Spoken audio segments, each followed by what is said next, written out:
அப்ப நான் எதுக்காக சொல்றேன் அப்படின்னா, நம்ம ரொம்ப கவனமா இருக்க வேண்டிய ஒரு விஷயம் இது. இப்லீஸ் ஆக்டிவேட்டா இங்க வேலை செஞ்சுட்டு இருக்கான். எப்படி வேலை செய்வான்னா டைரக்டா வர மாட்டான். இன்ஃப்ளூயன்ஸ் நம்ம அதிகபட்சமா இப்லீஸ் பத்தி நினைச்சிட்டு இருக்கிறது என்ன, மனசுல வந்து தீய எண்ணம் போடுவோம். என்ன பண்ணுவான், தொழுகும் போது தூங்க சொல்லுவான், செய்யக்கூடாத ஹராமான காரியங்களை தூண்டி விடுவான் அப்படின்னு நினைச்சான்.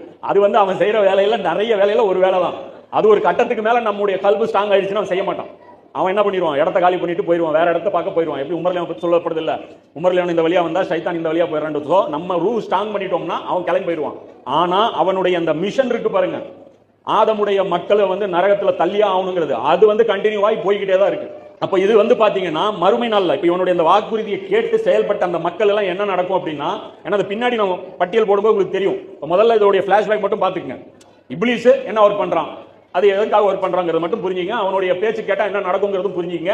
பின்னாடி நான் பட்டியல் போட்டு வருவேன், அவன் என்னென்ன ஒர்க் பண்ணிட்டு இருக்கான், அந்த ஒர்க்ல நீங்க சிக்காம இருக்கிறதுக்கு நம்ம என்ன பண்ணணுங்கிறது